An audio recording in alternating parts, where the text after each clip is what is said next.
G'day guys, Chronicles of Solid here and welcome to another motorcycle review.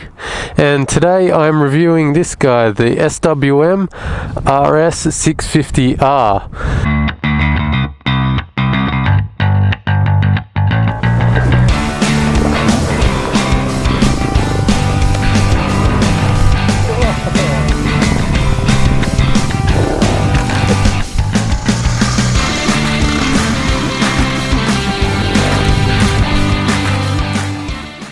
Now, SWM stands for Speedy Works Motorcycling, and it's an Italian company.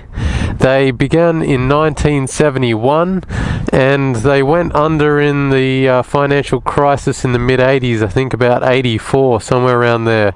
So they do have a little bit of heritage, but they've been brought back to life by a Chinese company who have bought SWM and they're now operating and building out of Italy, so it's an Italian firm. And this is kind of their dual sport flagship. So it's actually a 600cc, not a 650 as the sticker says. And what this bike really is a Husqvarna TE630. So it's basically been rebadged with a few little differences, and I'll go through them and talk you over the bike and then we'll get on the road. So obvious things, it's got a 21-inch front, and at the back it's got an 18-inch, so we're all good for the off-road. 270 mils of travel at the rear. And what is strange is if you come and have a look here, is the forks here are only 210 millimeters, so I'm not sure the reason for that. It's a little short. Usually for off-road you have about 270 or above, so who knows. I mean, they are Marzocchi,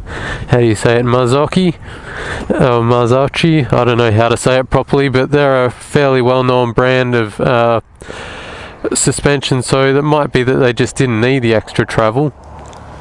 Other notable things on here are the Brembo brakes, which work quite well. I've just ridden it to this car park, so the brakes have worked really well, so Brembo's are good by me. It makes about 50 odd horsepower, so it does have quite a lot of go for a single cylinder. I wouldn't put it in the KTM 690 category, but it's definitely got things like the DR650 and the KLR well and truly smashed for power. It is quite nippy on the road. The guards here, I'm not sure if they come standard because these aren't on the stock one. I think they've just put them on at the dealership.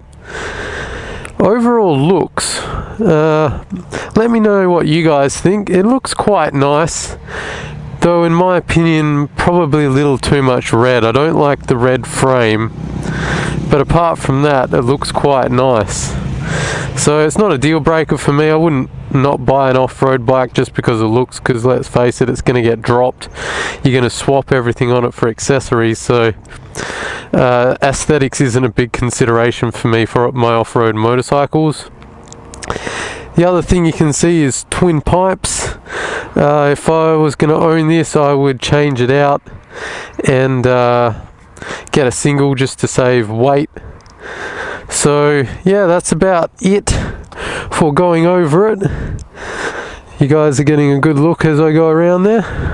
Let's get out on the road and take this baby for a test drive. So hopping on it and getting it started, you notice that even the stock pipes have quite a nice burble to them. Turning circle's quite good, and it's very easy to get along with as a motorcycle. The clutch is very light. It's actually got quite a short lever, which is nice, and it's very easy to engage and disengage. One thing I will mention with the gearbox is this one only has 600 Ks on it, so it's quite new, but it does feel quite agricultural. I don't miss any shifts or anything, but you do have to shift with a little bit of effort. It's not quite as smooth as other dual sports that I've ridden. Sorry to start out on a little bit of a negative, but I thought I'd get them out of the way as soon as I can. Also, the side stand is a little bit of a pain in the ass to get down. It doesn't really seem to want to be kicked down, but those are minor niggles. And the seat obviously is basically a 2x4. It's an ass-hating numbing device, but as always, most of you guys will throw away the seat and put a custom seat or an air hawk, so it doesn't really matter. Let's talk about the exciting part of this motorcycle. So I'm speaking to the guys now who have been kind of paying attention and following the SWM, because this stands to be a unicorn dual sport, really. It was a bit sad when Husqvarna cancelled it.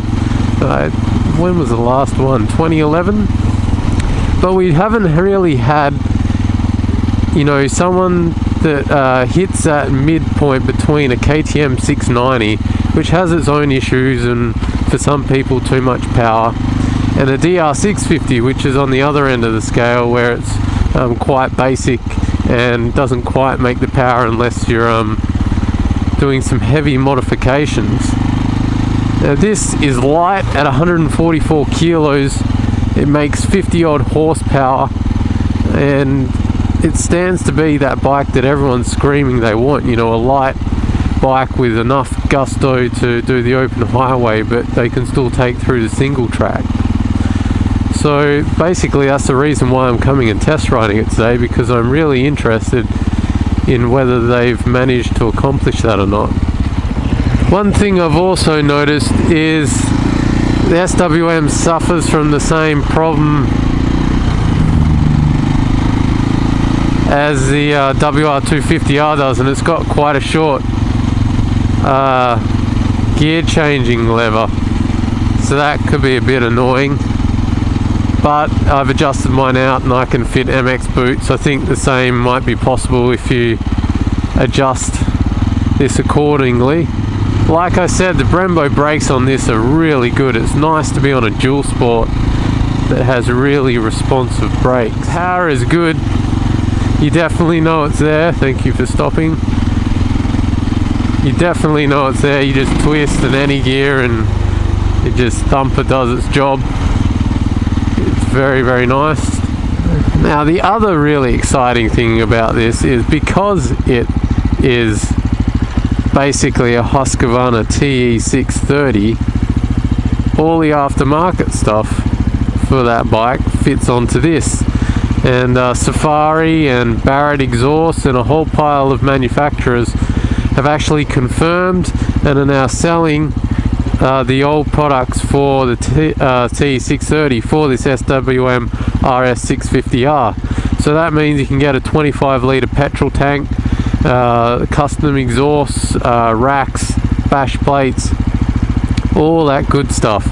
So you can basically buy this bike. It's a new motorcycle, but it's had years of aftermarket development already, which is a really, really good plus. Because often when you buy a bike, say it's just been released, like the Africa Twin, everyone's kind of sitting and waiting for aftermarket parts to kind of come out, which can be a bit frustrating. But this has a built-in aftermarket base already.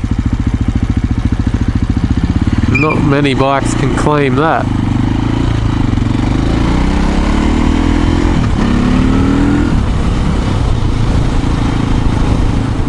I'm just going to try and take it up to speed here a bit and see what it's like on the open road. Pretty sure I know the answer to that, but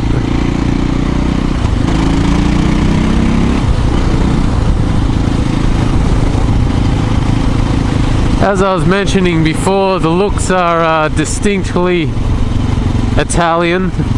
That yellow and red is going to probably alienate some of the more reserved characters, and some of the more flashy guys will enjoy it.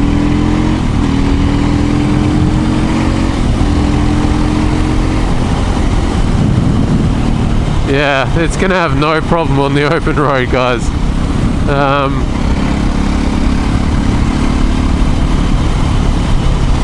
It's a little vibey. It's not a deal killer, but it's definitely got more vibes than a WR, although that's not a fair comparison because that is a particularly smooth single. It feels kind of like a slightly more harsh KLR engine. You get that definite chug when you pull the throttle, except it's faster in spinning up.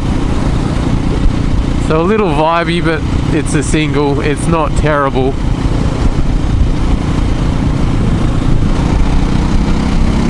Twist in top gear and you just move. I really like the I'm not concentrating on the horsepower. The torque is very nice. It's just down low where you want it.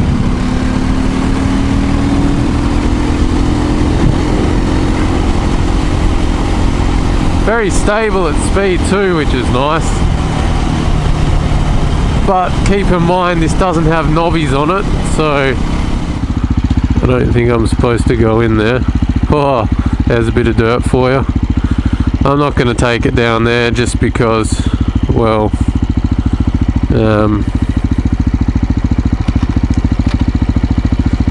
really doesn't like getting into neutral too much.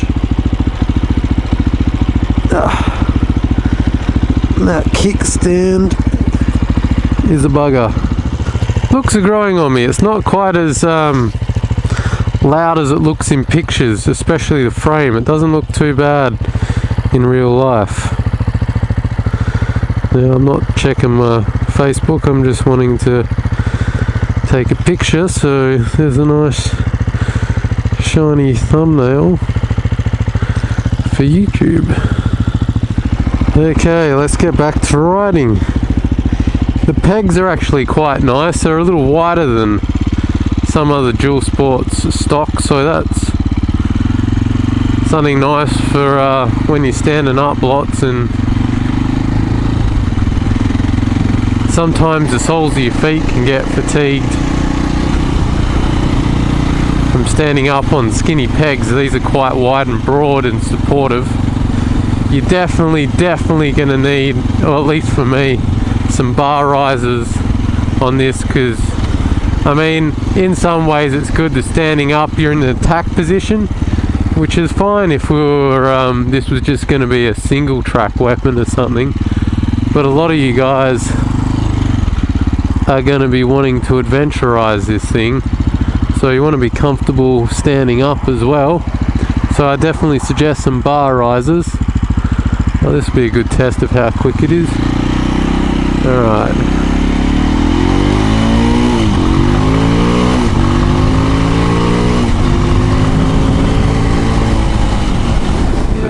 It doesn't feel cheap. It feels like a very nice, well put together bike. Feels like a Husqvarna TE630 because it basically is one.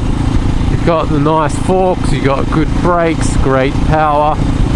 Yes, the seat's shit, and there's some few little problems with it, like the gear shift lever's a bit short, the kickstand could use some work. But the main things that you want: power is good, weight is great, suspension is fairly good. I'm a little worried, I must admit, I'm a little worried that the suspension is a bit short at the front. I'm not sure the reason for that. I asked the guy at the dealer, he didn't know either. But I ride a lot of motorcycles, and some motorcycles you hop on and you just feel instantly at home. Others take a little bit to get used to. This is somewhere in the middle. The actual riding of it, if you're not worrying about indicators and everything, the actual riding of it is quite simple, but the indicators just make it, you have to think a bit. Also, the gear lever, the end of it doesn't have any grip on it, it's just polished steel. It makes it a little slippery when you're trying to change gears.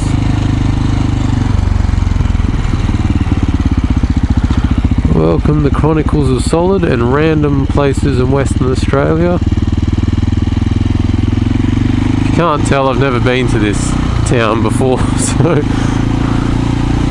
basically me riding an SWM whilst horribly lost. So let's conclude. Open road, this will be a great bike. so it'll make a good dual sport, at least in my opinion.